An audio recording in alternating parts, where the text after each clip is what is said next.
काली रात में आपका स्वागत है।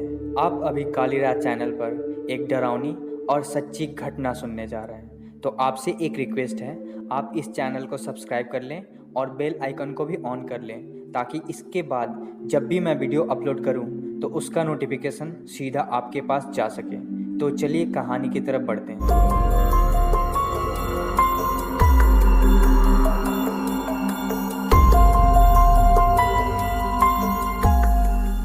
आज मैं आपको पहले भाग और दूसरे भाग की तीसरी और आखिरी भाग सुनाने जा रहा हूँ। आज मैं आपको एक ऐसी औरत के बारे में बताने जा रहा हूँ जिसके बारे में ना आज से पहले आप लोगों ने सुना होगा, पर शायद ये औरत आप ही लोगों के बीच हो सकती है।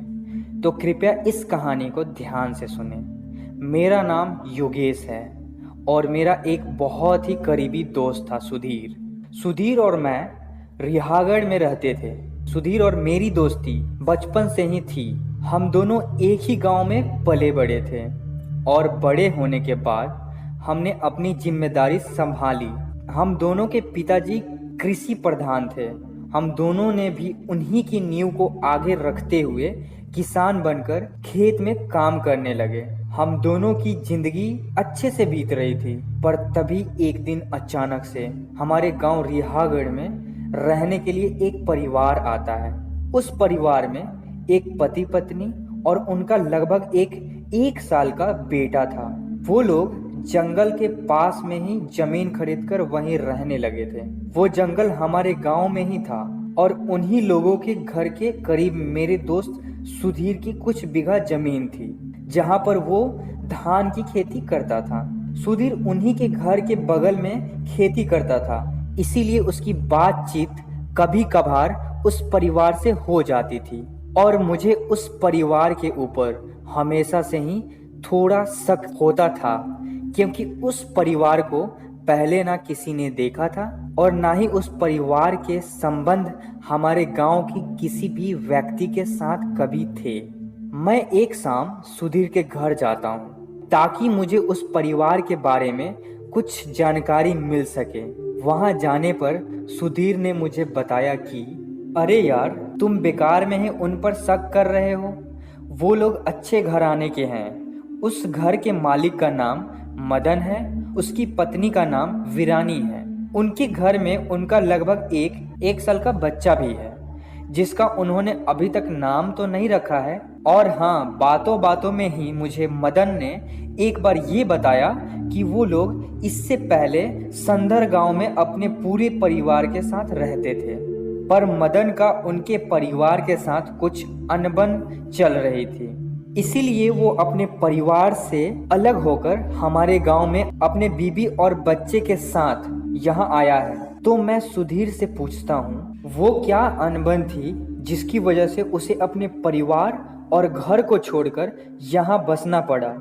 सुधीर कहता है, वो तो मुझे उन्होंने नहीं बताया, पर मदन कह रहा था उसे कुछ काम की तलाश है। तो मैं उससे पूछता हूँ, क्या तुम्हें खेती करना आता है? वो कहता है, मैं थोड़ा बहुत धान रोपना और हल चलाना जानता हूँ। सुधीर मदन से कहता है, मेरा एक बहुत ही अच्छा दोस्त है योगेश। उसकी कुछ जमीन यहीं नदी के पास है।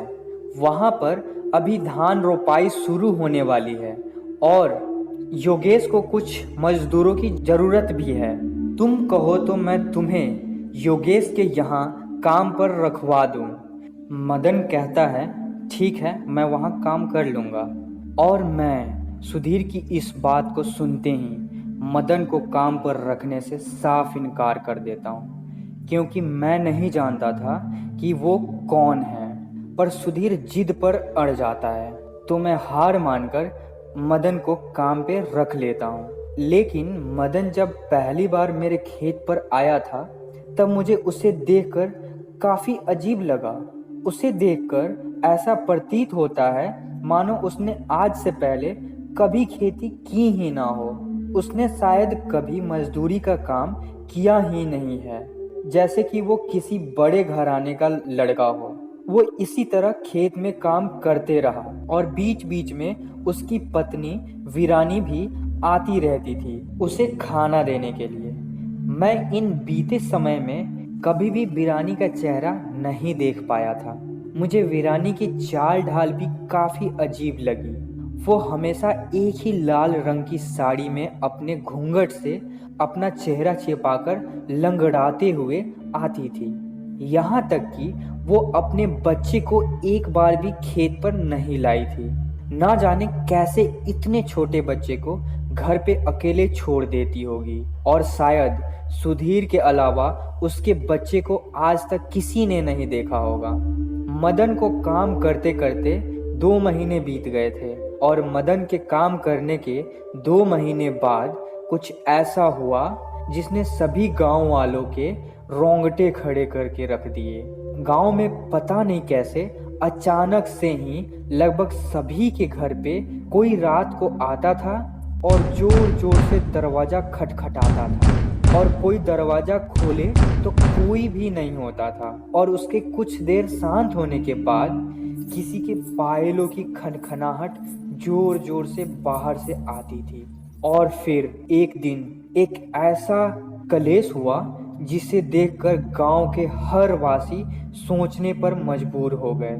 अचानक से कोई ना कोई दिन किसी न किसी के घर पे एक मटकी टूटी हुई मिलती थी, जिसके अंदर शायद लाल सिंदूर या किसी औरत के कुछ काले बालों के गुच्छे और ना जाने कैसी कैसी अजीब सी चीजें रखी होती थी। इन सभी हरकतों और चीजों को देख गांव वाले और मैं भी काफी डर सा गया था, क्योंकि ये सभी चीजें एक ही तरफ इशारा कर रही थी। इस अनहोनी के कुछ ही दिन बाद गांव वालों ने मिलकर एक सभा बुलाई। मैं भी उस सभा में था। सभा लगभग दोपहर को शुरू हुई थी।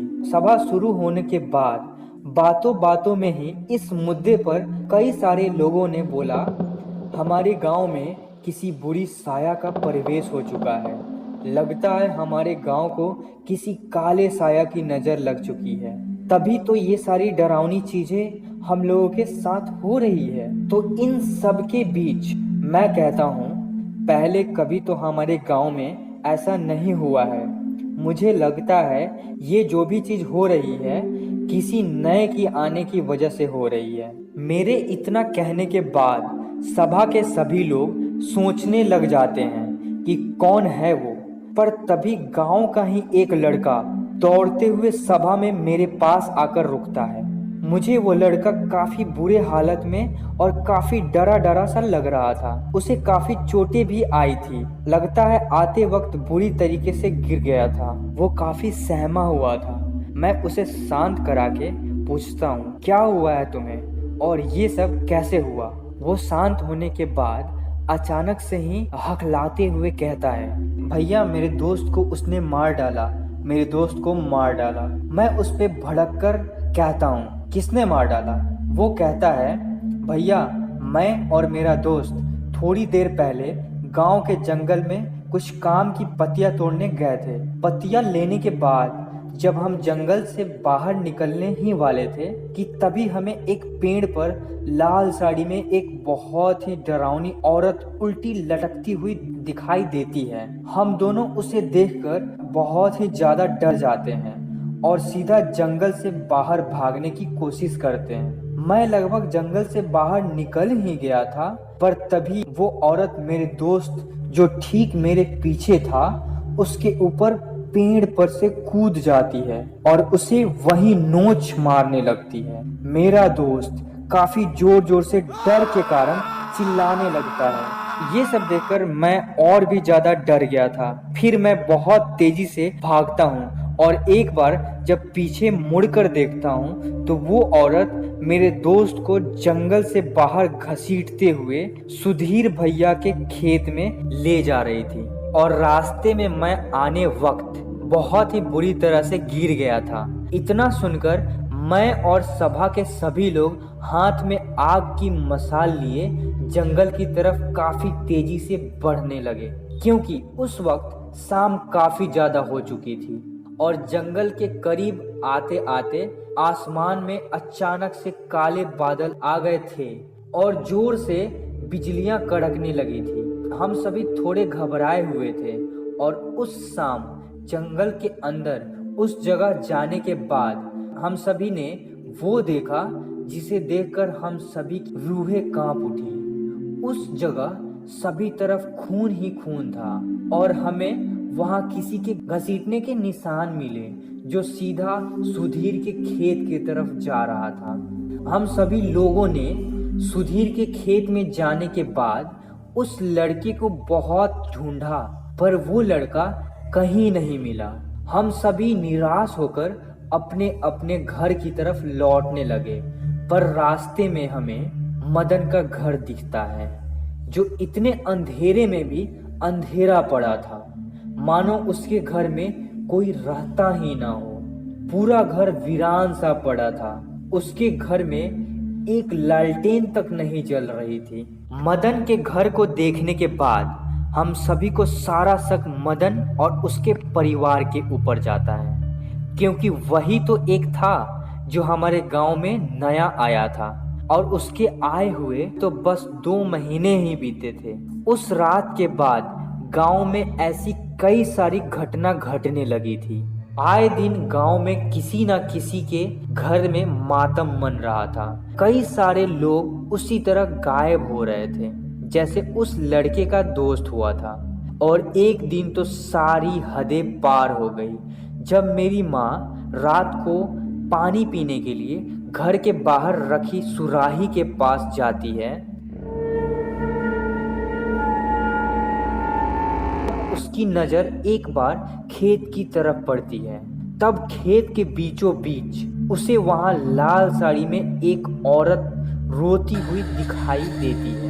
माँ उसे देखते ही समझ जाती है ये वही काला साया है और तुरंत घर के अंदर आने लगती है। पर तभी उसे एक आवाज सुनाई देती है, मेरे पास आ जाओ, मेरे पास आ जाओ। पर माँ उस वक्त भगवान का जंत्र पहनी थी, इसीलिए उसे कुछ नहीं होता है। अब हालत और भी ज्यादा बिगड़ चुकी थी और अब सारा शक मदन और उसकी पत्नी वीरानी पर होने के कारण मैं मदन और उसके परिवार के बारे में और ज्यादा जानकारी इकट्ठा करने के लिए उसके गांव संदर जाने वाला था, ताकि मुझे उसके बारे में और पता चल सके। क्योंकि पूरे गांव में मदन की पत्नी वीरानी ही थी जो हर रोज लाल साड़ी पहनती थी। मैं संदर गांव सुधीर को अपने साथ ले जाना चाहता था, पर सुधीर से मेरी मुलाकात बहुत दिनों से नहीं हुई थी।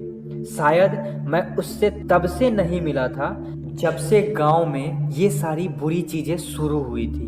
मुझे याद है मेरी उससे आखिरी मुलाकात तब हुई थी जब मदन को मैंने उसके दूसरे महीने का पगार दिया था। तब सुधीर उसके साथ ही आया था और उसके साथ ही बिना मुझसे बात किए ही चला गया था।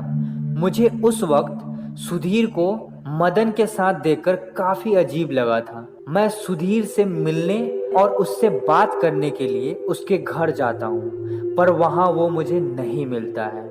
पर मुझे सुधीर के परिवार वालों से पता चलता है कि वो कुछ काम से थोड़े दिनों के लिए शहर गया है। मैं सुधीर से नाराज हो गया था और ये नाराजगी मेरे साथ शायद उसकी आखिरी नाराजगी थी। वो मुझे बिना बताए ही शहर चला गया था। अब मैं इस मदन और उसके परिवार के बारे में पता लगाने के लिए इस मदन के गांव अकेले ही चला गया। संदर गांव में पहुंचने के बाद मैं यहाँ तो आ गया था, पर मुझे ये समझ नहीं आ रहा था कि मैं उसके बारे में पता कैसे लगाऊं। तभी मुझे आगे बढ़ते बढ़ते एक चाय की दुकान दिखी। मैंने वहाँ एक चाय ली और चाय पीते पीते मैं उस चाय वाले से पूछता हूँ, क्या आप मदन और उसकी पत्नी वीरानी को जानते हैं? मेरे इतना कहते ही वो चाय वाला मुझे उसके बारे में बिना कुछ कहे मेरे ऊपर चिल्लाने लगता है और मुझे वहां से जाने को कहता है। मैं कहता हूँ, तुम्हें नहीं बताना है तो मत बताओ, ऐसे बेवजह मुझ पे भड़क क्यों रहे हो? तब वो फिर बौखला के कहता है, अरे मूर्ख इंसान, तुझे अगर उन दोनों के बारे में जानना ही है तो जाओ जाकर इस गांव के सबसे बड़े जमींदार वनन राम से मिलो। इसके बाद मैं संधर गांव के 2-3 और लोगों से मदन और वीरानी के बारे में पूछता हूँ और उन सब के मुंह से भी एक ही नाम सुनने को मिलता है, वनन राम। मैं किसी तरह इस वनन राम के घर पहुंचता हूं, पर मुझे वहां उसके घर में वनन राम तो नहीं मिला। पर मेरी बात वनन राम की पत्नी मालती से हुई और उसने जो मुझे मदन और वीरानी के बारे में बताया, उसे सुनने के बाद मेरे रोंगटे खड़े हो गए। उसने कहा कि वीरानी कोई आम औरत नहीं है। वीरानी का जन्म इसी गांव में अमावस की रात को हुआ था और जिस दिन पैदा हुई उसी दिन उसकी माँ की जान चली गई। उसके पिता मेरे खेत में मजदूरी का काम करते थे। वीरानी बचपन से ही काफी अजीब हरकतें करती थी। उसे रात में चलने की आदत थी, वो भी खुले आंखों से। हमारे गांव के कई सारे लोगों ने उसे रात में चलते हुए देखा है और जब कोई उसे टोकता था तो वो बिना कुछ बोले अपने घर चली जाती थी। वीरानी कभी कभी आधी रात को बीच सड़क पर बैठ के जोर जोर से हंसने लगती या तो कभी कभी जोर जोर से रोने लगती थी। वीरानी की आंखें रात में अचानक से पूरी की पूरी काली हो जाती थी। उसके इन सभी हरकतों को देखकर उसके पिता और हम सभी गांव वाले काफी परेशान थे, क्योंकि एक दिन जब हमारे गांव का ही एक आदमी वीरानी के पिता से कुछ काम के सिलसिले में उसके घर गया था, तो वो वहां देखता है कि वीरानी अपने आंगन में शीशे को रखकर शीशे के अंदर देखकर किसी से बात कर रही थी। और जब वो आदमी शीशे के पास जाकर शीशे में देखता है तो उस शीशे में कोई नहीं दिख रहा था सिवाय वीरानी के। वीरानी जब 6 साल की थी तब हमारे गांव वालों ने मिलकर वीरानी के पिता को किसी ओझा से दिखाने को कहा। बहुत बोलने पर उसके पिता एक ओझा के पास वीरानी को लेकर गए। ओझा वीरानी को देखते ही सब कुछ समझ गया था और इसके बाद वहां उस ओझा ने वीरानी के बारे में उसके पिता को वो कहा जिसे सुनकर हम सभी हैरान हो गए थे। उस ओझा ने कहा कि वीरानी का जन्म अमावस की रात हुआ था ना।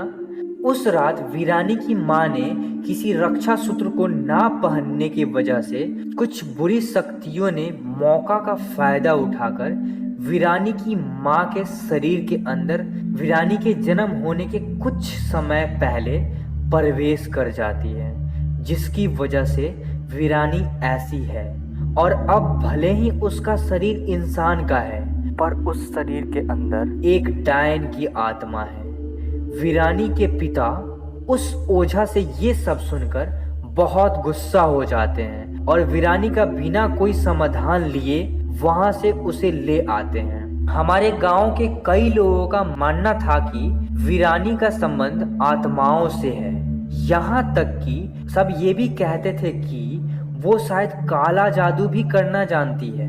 और वीरानी जब 11 साल की हुई थी तब उसके पिता का अस्थमा के बीमारी के कारण उनकी मौत हो गई थी। वीरानी अभी नाबालिग थी और गांव के कोई लोग उसे अपने साथ रखना नहीं चाहते थे, पर उसके पिता हमारे खेत में काम किया करते थे। वो एक अच्छे और नेक दिल इंसान थे और उनके रिश्ते मेरे पति वनन राम के साथ काफी अच्छे थे। इसलिए हमने अपने घर में वीरानी को रखने का फैसला लिया। पर तुम जानते हो मदन कौन है? मदन मेरा एकलौता बेटा है। मदन और वीरानी बचपन से एक साथ खेलते कूदते पले बड़े थे। मदन अब काफी बड़ा हो गया था, वो अपने घर को संभालने भी लगा था। तो हम लोगों ने मिलकर मदन की शादी एक अच्छे घराने की लड़की से तय कर दी। पर जब वीरानी को ये बात पता चली तब उसने वो किया जिसके बारे में हम कभी सोच भी नहीं सकते थे। उसने मदन को अपने काला जादू की मदद से अपने वश में कर लिया और उन लोगों ने मिलकर हमें बिना बताए शादी कर ली। और जब मुझे और मदन के पिता को ये बात पता चलती है तब मदन के पिता पूरा बौखला गए थे। मदन और उसके पिता के बीच बहुत बड़ा झगड़ा हुआ। उस झगड़ा के बीच वीरानी ने मदन से वो करवाया जिसकी वजह से मदन के पिता मदन को अपनी सारी संपत्ति और घर से बेदखल कर दिया और इस संदर गांव से हमेशा के लिए उन दोनों को बाहर निकाल दिया। और उस दिन के बाद से हम लोगों ने मदन और वीरानी को कभी नहीं देखा।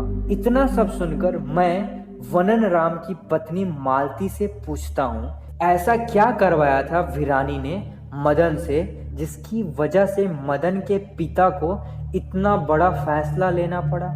वो कहती है, मदन ने वीरानी के कहने पर अपने ही पिता के ऊपर हाथ उठाने का दुस्साहस किया। पर तुम हो कौन और क्यों तुम मदन और वीरानी के बारे में इतना कुछ पूछ रहे हो? तुम्हें देखकर ऐसा तो नहीं लगता है कि तुम इस संदर गांव के हो? बताओ कौन हो तुम? उनके इतना सब कुछ कहने के बाद उन्हें मदन और वीरानी के बारे में सब कुछ बता देता हूँ कि कैसे वो हमारे गांव में आए थे और कैसे उन दोनों के आने के बाद हमारे गांव में ये सारी अनहोनी घटना घटने लगी। उन्हें इतना बताने के बाद मैं उन्हें ये बताता हूँ कि मदन और वीरानी का लगभग एक साल का बच्चा भी है।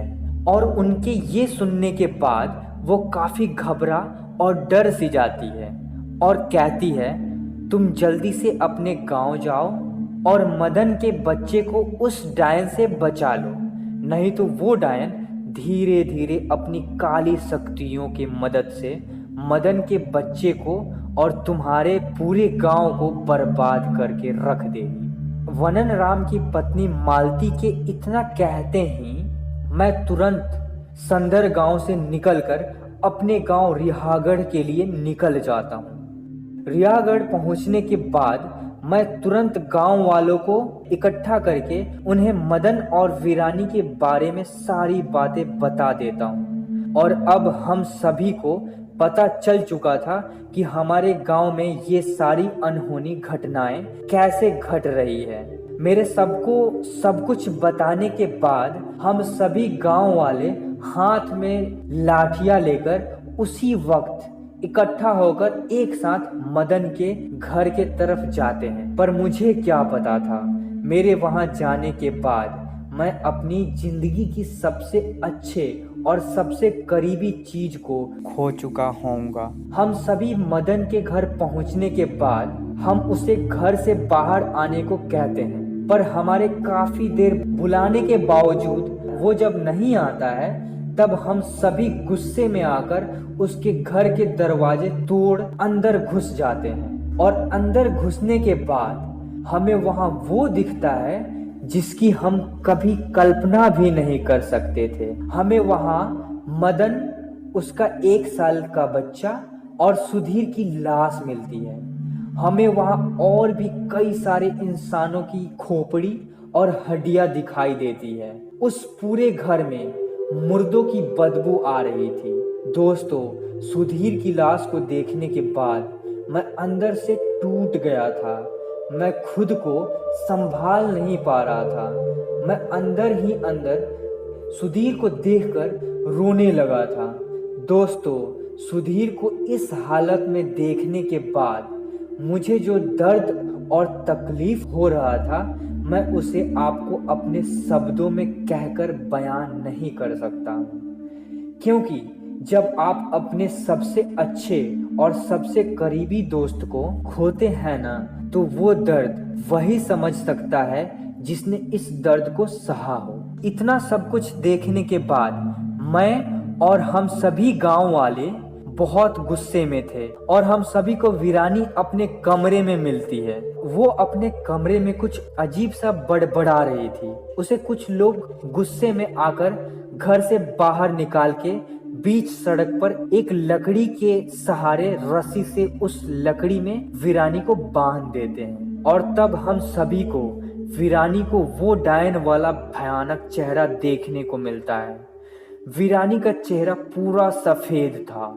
उसके चेहरे पर कई सारे कटे हुए निशान थे। उसकी आंखें पूरी की पूरी काली थी। एक पल के लिए तो हम सभी उसे देखकर डर से गए थे, पर मैं उससे गुस्से में चिल्लाकर पूछता हूँ, तुमने अपने ही पति और बच्चे को मार डाला और सुधीर ने तुम्हारा क्या बिगाड़ा था? तुमने उसे क्यों मारा?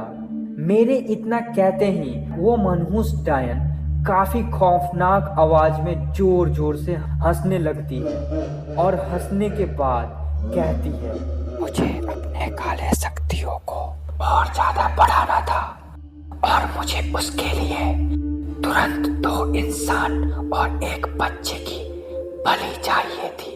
मुझे मदन और उसका बच्चा तो मिल गया था, पर अब एक इंसान की कमी थी और सुधीर ने उस कमी को पूरा कर दिया। वो एक शाम मदन के साथ हमारे घर आया था। मैंने उसी वक्त मौके का फायदा उठाकर उसे अपने काला जादू की मदद से वश में कर लिया और मेरी बलि पूरी हो गई। उस डायन के मुंह से इतना कुछ सुनने के बाद मेरे साथ सभी गांव वालों का सब्र का बांध टूट गया था। सभी गांव वालों ने इतना कुछ सुनने के बाद गुस्से में आकर उस डायन पर इतनी लाठियां बरसाई कि जिसकी वजह से वीरानी एक बहुत ही बेदर्दी वाली मौत मारी गई। उसके मरने के बाद गांव वालों ने मिलकर उसकी लाश को उसी जंगल में एक पेड़ के नीचे गाड़ दिया जहां से उसने ये सब शुरू किया था। उस डायन के जाते ही हमारे गांव की खुशियां लौट आई थी, मगर आज भी मुझे मेरे दोस्त सुधीर की बहुत याद आती है। मैं उसे कभी नहीं भूल पाऊंगा। पर हमें क्या पता था हमारे गांव की ये खुशियां कुछ अरसे के लिए ही थी, क्योंकि नियति को तो कुछ और ही मंजूर था। वो डायन जिसे हमने जंगल में ये समझकर दफनाया कि वो कभी वापस नहीं आएगी, वो अब लौट के आ चुकी है और उसने आने के बाद अपना बदला गांव वालों से लेने के लिए जो मौत का तांडव रिहागढ़ में मचाया था, और उसने आते ही लोगों को इतने खौफनाक और बेदर्दी तरीके से मारना शुरू किया था।